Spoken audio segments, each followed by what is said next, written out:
এখন জাননীয়ে তোলপাৰ লগাইছে দক্ষিণ কামৰূপত আৰু দক্ষিণ কামৰূপৰ যি ৰামপুৰত থকা যি দৰাবিল আৰ্দ্ৰভূমিত যি বহিৰাগতা বনিয়ক দিয়াৰ চেষ্টা কৰিছে সেই জাননীখনে তোলপাৰ লগাইছে আৰু ইতিমধ্যে গুৱাহাটী প্ৰেছ ক্লাবত তেওঁলোকে সংবাদমেল সম্বোধন কৰিছে আৰু তেওঁলোকৰ পৰা বিতংভাৱে জানিবলৈ চেষ্টা কৰিম ৰামপুৰ ৰাইজৰ জনসাধাৰণ ব্যক্তিসকলক লগ পাইছোঁ তেওঁৰ সৈতে জানিব বিচাৰিম কিদৰে এই জাননীখনত কি লিখা আছে। হয়, পোনপ্ৰথমে সংবাদ মাধ্যমক মোৰ ফালৰ পৰা নমস্কাৰ। জাননীখনত আমাক ৰাইজক জনাইছে যে লজিষ্টিক পাৰ্ক সম্পৰ্কত লজিষ্টিক পাৰ্ক ষ্টাব্লিছ কৰাৰ বিষয় সন্দৰ্ভত তেখেতসকলে আমাৰ ৰাজহুৱা আপত্তিবিলাক তাত বিচাৰিছে। ৰাইজৰ কিবা ক'বলগীয়া থাকিলে উপায়ুক্ত মহোদয়ৰ ওচৰত দাখিল কৰিব দিছে আৰু আমি সেই মৰ্মে আমাৰ অঞ্চলবাসী ৰাইজবিলাকে বেলেগ বেলেগ পৃথককৈ আমি এই লজিষ্টিক পাৰ্কৰ বিৰোধিতা কৰিছোঁ আৰু বিৰোধিতা কৰাৰ ক্ষেত্ৰত স্থলবিলাক আমি প্ৰকাশ কৰিছোঁ। তাত এনেকুৱা ধৰণৰ যে আমি প্ৰকৃতিৰ যি আমাৰ পুৰণিকলীয়া যি আমাৰ প্ৰকৃতি আছে ইয়াৰ এডাল এনাজৰীৰ নিচিনা আছে। আমাৰ দক্ষিণ প্ৰান্তত পশ্চিম প্ৰান্তত কলহী নদী আছে, দক্ষিণ প্ৰান্তত চান্দুভি বিল আছে, চান্দুভিৰ পাৰত পাহাৰ আছে। এই পাহাৰৰ পৰা নিজৰাৰ পৰা পানী বৈ আহি চান্দুভিৰ বিলত পৰে, চান্দুভি বিলৰ পৰা আহি কলহী নদীত পৰে, কলহী নদীৰ পৰা আহি দৰা বিলত সোমায়। ইয়াত তাত্ত্বিক কথা আছে, ইয়াত বালিৰ কথা আছে, ইয়াত ডলফিনৰ কথা আছে, ইয়াত পৰিভ্ৰমী চৰাইৰ কথা আছে। ইয়াতে আমাৰ প্ৰতিটো দিশতে প্ৰতিটো বিষয়তে আমাৰ এটা চেইন পদ্ধতিত আছে। ইয়াত আমাৰ মাছমৰীয়া মানুহৰ কথা আছে, ইয়াত কৈৱৰ্ত লেনৰ কথা আছে, ইয়াত গছৰণীয়া আৰু দৰাবিলৰ পশ্চিম প্ৰান্তত দৰাবিল আছে, পূব প্ৰান্তত আছে গছৰণীয়া পথাৰ, তাৰ মাজৰ এডাল ধাম আছে।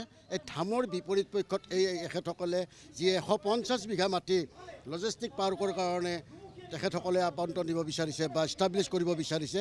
সেই 150 বিঘা মাটিত আমাৰ কৈৱৰ্ত সম্প্ৰদায়ৰ 7খন গাঁৱৰ মোটামুটি 2000 মাছমৰীয়া মানুহৰ মাছ মাৰি আহি ভাত খোৱা, জাল মেলি দিয়া, তাত মাছ শুকোৱা ইত্যাদি ধৰণৰ কামবিলাকৰ সেই 150 বিঘা মাটিৰ ওপৰতে আমাৰ কৈৱৰ্ত সম্প্ৰদায়ৰ মানুহখিনিয়ে পেট প্ৰবৰ্তন কৰি আছে। তাত আৰু কথা আছে কি বাৰিষা কালত দৰাবিলৰ যি পানী উপঙি উঠে, এই উপঙি উঠাত গছৰণীয়া পথাৰত যেতিয়া পানী 4 ফুট 5 ফুট 6 ফুট যেতিয়া হ'ব, তেতিয়া বিলৰ থকা গোটেই চৰাই মাছ কাছ গোটেই জলত বসবাস কৰা প্ৰতিটো বিধৰ প্ৰাণীয়ে আহি তাত বিচৰণ কৰে।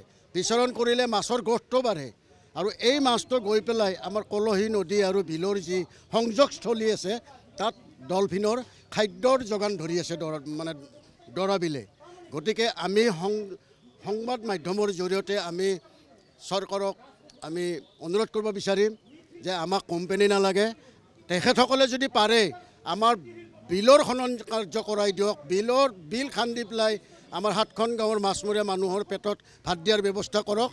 তেখেতসকলে তেতিয়াই অনুভৱ কৰিব পাৰিব যে কোম্পানীৰ পৰা যিমান কৰ পাব তাতকৈ দুগুণ কৰ আমাৰ বিলৰ মাছমৰীয়াসকলৰ পৰা তেখেতসকলে পাব। আৰু এইটো AFDC আমাৰ বিলখন আবণ্টন হয় AFDC আছাম ফিচাৰী ডেভেলপমেণ্ট কৰ্পৰেশ্যনৰ পৰা। তেখেতসকলৰ আণ্ডাৰত আমাৰ বিলখন আছে। এতিয়া বিলখন বাম হৈ গৈছে, যাৰ ফলত মাছৰ উৎপত্তিটো কম হৈছে। গতিকে তেখেতসকলক আহ্বান জনাম, তেখেতসকলে কোম্পানী শব্দটো কাটি তেখেতসকলে আমাক বিলৰ খনন কাৰ্য কৰি দিয়ক, বিলটোক পৰ্যটনস্থলীলৈ নিয়ক, ফৰেন বাহিৰৰ দেশৰ পৰা আমাক পৰ্যটক অহাৰ ব্যৱস্থা কৰি দিয়ক। শিক্ষিত যুৱক যুৱতীৰ পেটত ব্যৱসায়িক ভিত্তিত তেখেতসকলৰ পেট প্ৰৱৰ্তন কৰিব পাৰিব আৰু লগতে স্বাৱলম্বী হ'ব পাৰিব। লজিষ্টিক পাৰ্ক আহিব তেতিয়া কি অসুবিধাৰ সন্মুখীন হ'ব সাধাৰণ ৰাইজে?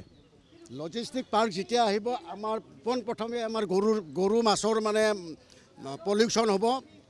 তাৰ বিষাক্ত পানী কোম্পানীৰ পানী আমাৰ বিলত পৰিব, বিলত পৰিলে আমাৰ বিলৰ মাছ কাছ থাকিব নোৱাৰিব, গৰুৰ বিচৰণ বন্ধ হৈ যাব।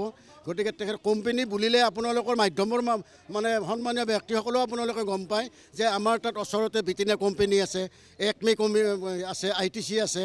এতিয়া বিটিনা কোম্পানীৰ প্ৰথম দিনটোত বিস্কুটৰ সোৱাদটো বেছিয়ে ভাল লগা, কিন্তু দিনক দিনে যেতিয়া এবছৰৰ কাৰণে বিটিনা বিস্কুটৰ চেণ্টটো আমাৰ কাৰণে সেইটো বেলেগত ৰূপান্তৰিত হয়। গতিকে আমি আমাৰ অপকাৰিতাৰ বিষয়ে আপোনালোকক আমি জনাইছোঁ। পূৰ্বে বিধায়ক মহোদয়ে কৈছে ৰাইজে সহযোগ আছে, পূৰ্ণ সহযোগ আছে, তেওঁ কি ক'ব বিচাৰে?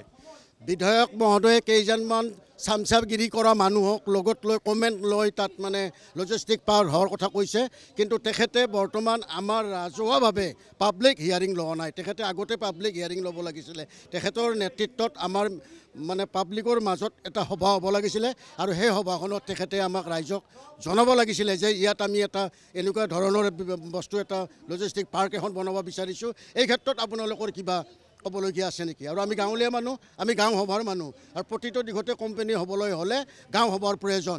কিন্তু যিমানবিলাক কোম্পানী ইষ্টাব্লিছ হৈছে, কোনো দিন কোনো কোম্পানীয়ে ক'ব নোৱাৰে যে এইটো ৰামপুৰৰ গাঁও পঞ্চায়তত গাঁও সভাৰ প্ৰস্তাৱ লৈ গৃহীত হৈ আমি কোম্পানী ইয়াত ইষ্টাব্লিছ কৰিছোঁ, তেখেতসকলে ক'ব নোৱাৰে।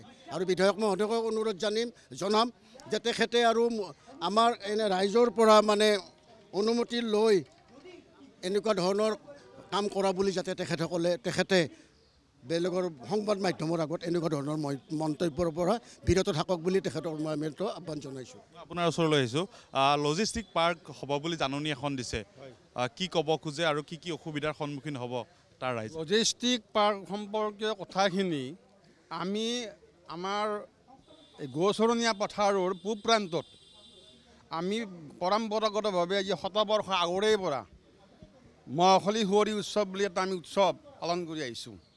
সিদিনাখন আমাৰ এই দাঁতিকাষৰীয়া ৰাইজ এখনৰ নামঘৰত আমি এখন মিটিঙত থাকোঁতে আমাৰ তাৰে স্থানীয় চৰকাৰী গাঁওবুঢ়া এগৰাকীয়ে ক'লে যে জিলা উপায়ুক্ত কাৰ্যালয়ৰ পৰা এখন নটিফিকেশ্যন আহিছে দাদা বা ৰাইজ, আপোনালোকে এই নটিফিকেশ্যনখন চালে আপোনালোকৰ যদি কিবা অজৰ আপত্তি আছে, তাতে আমাৰ মহখলি সুঁৱৰি উৎসৱ য'ত আপোনালোকে কৰে সেই মানে গৌ ৰিজাৰ্ভখনৰ 150 বিঘা মাটি 610 নম্বৰ দাগৰ বিপৰীতে আৰু 246 নম্বৰ দাগৰ বিপৰীতে মুঠ 150 বিঘা মাটিত তেওঁলোকে কলিকতাৰ এটি ব্যক্তিগত অনুষ্ঠানক, ব্যক্তিগত প্ৰাইভেট এটা লিমিটেডক দিয়াৰ কাৰণে তেওঁলোকে প্ৰস্তুতি কৰিছে ADC মানে জৰিয়তে।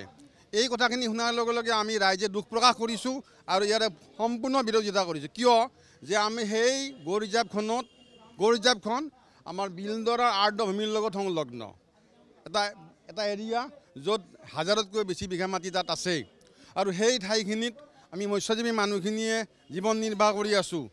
সেয়াৰ আমাৰ সেই অঞ্চলৰ আশে পাশে 10খন গাঁও আছে, সেই 10খন গাঁৱৰ 2000টা পৰিয়ালে অকল মানে মাছ মাৰি জীৱন নিৰ্বাহ কৰি আছে।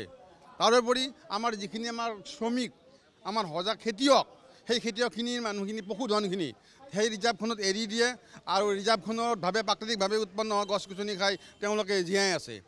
আৰু সেই কৃষকখিনি আৰু মৎস্যজীৱী মানুহখিনিক এই যদি মানে কোম্পানীটো হয়, তেতিয়াহ'লে আমাক উপাৰ্জনৰ পথ বন্ধ হ'ব নেকি?